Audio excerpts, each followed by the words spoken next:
ಇವತ್ತಿನ ವಿಡಿಯೋದಲ್ಲಿ ನಾವು ಹಸಿಮೆಣಸಿನ ಸೆಂಡಿಗೆ ಮಾಡೋದು ಹೇಗೆ ಅಂತ ನೋಡುವ. ಅದನ್ನು ಒಣಗಲಿಕ್ಕೆ ಹಾಕಲಿಕ್ಕೆ 2 ಮುಂಡಿ ಎಲೆ ಬೇಕು. ಅದನ್ನೀಗ ನಾವು ಕೊಯ್ಯುವ.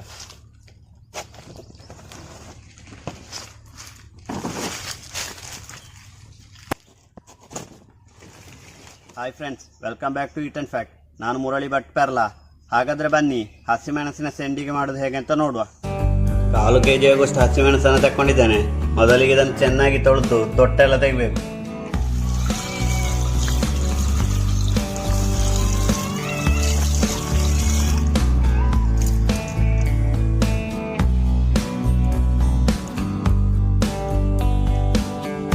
ಈ ಮೆಣಸನ್ನು ಈಗ ಮಿಕ್ಸಿ ಜಾರ್ನಲ್ಲಿ ಹಾಕಿ ರುಬ್ಬಬೇಕು. ರುಬ್ಬುವಾಗ ತುಂಬ ನೈಸ್ ಆಗೋದು ಬೇಡ. ಅದೇ ರೀತಿ ರುಬ್ಬುವಾಗ ಸ್ವಲ್ಪ ನೀರನ್ನು ಸೇರಿಸಿದ್ರೆ ಸಾಕು. ಮೆಣಸನ್ನು ಈ ಹದಕ್ಕೆ ರುಬ್ಬಿಕೊಂಡ್ರೆ ಸಾಕು.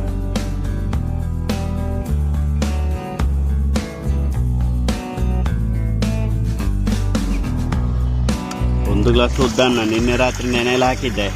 ಇದನ್ನು ಈಗ 3 ಬಾರಿ ಚೆನ್ನಾಗಿ ತೊಳಿಬೇಕು. ನಂತರ ಇದನ್ನು ರುಬ್ಲಿಕ್ಕುಂಟು.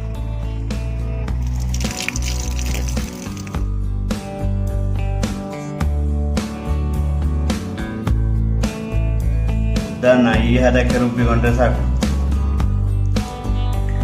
ಆಗ ಕಡ್ದಿಟ್ಟಂತ ಹಸಿಮೆಣಸಿಗೆ ಈ ಉದ್ದನ್ನು ಮಿಕ್ಸ್ ಮಾಡ್ತಾ ಇದ್ದೇನೆ.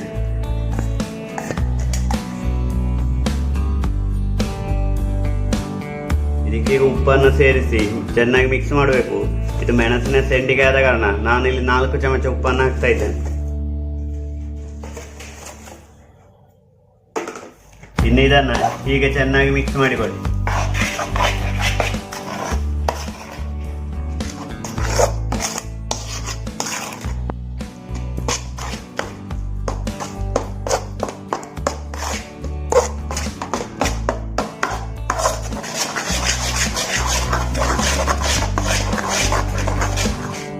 ಈ ರೀತಿಯಾಗಿ ಮಿಕ್ಸ್ ಮಾಡಿದರೆ ಸಾಕು. ಇಲ್ಲಿ ಸೆಂಡಿಗೆಯನ್ನು ಈ ಮುಂಡಿ ಎಲೆಯಲ್ಲಿ ಹಾಕ್ಲಿಕ್ಕೆ ಉಂಟು. ಅದಕ್ಕೆ ಮೊದಲು ಇದನ್ನು ಚೆನ್ನಾಗಿ ಕ್ಲೀನ್ ಮಾಡುವ ಎಲೆಯನ್ನು.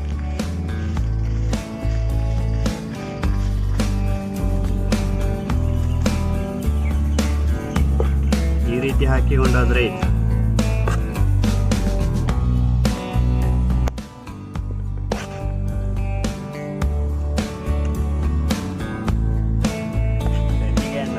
ಚಮಚದಲ್ಲಿ ಈ ರೀತಿ ಹಾಕಿಕೊಂಡ್ರೆ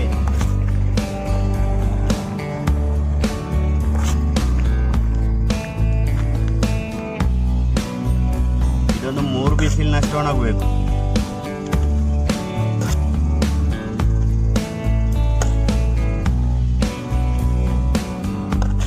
ಊಟದ ಜೊತೆಗೆ ಸೇರಿಸಿ ತಿನ್ಲಿಕ್ಕೆ ಈ ಸೆಂಡಿಗೆ ಬಹಳ ರುಚಿ ಆಗ್ತದೆ.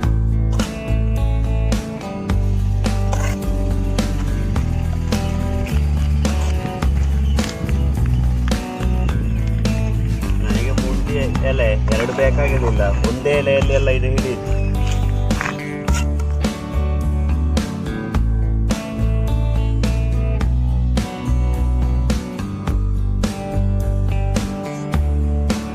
ನಮ್ಮ ಹಸಿಮೆಣಸಿನ ಸೆಂಡಿಗೆ 3 ದಿವಸ ಬಿಸಿಲಿನಲ್ಲಿ ಚೆನ್ನಾಗಿ ಒಣಗಿದೆ. ಇನ್ನಿದನ್ನು ಫ್ರೈ ಮಾಡಿ ನೋಡುವ ಬನ್ನಿ.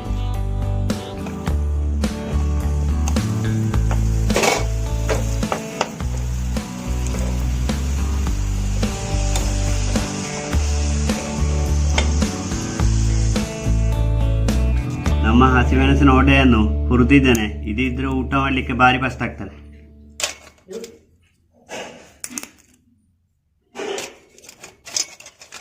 ನಮ್ಮ ವಿಡಿಯೋ ನಿಮಗೆ ಇಷ್ಟ ಆದರೆ ಲೈಕ್, ಶೇರ್, ಸಬ್ಸ್ಕ್ರೈಬ್ ಮಾಡೋದನ್ನು ಮರಿಬೇಡಿ. Thank you.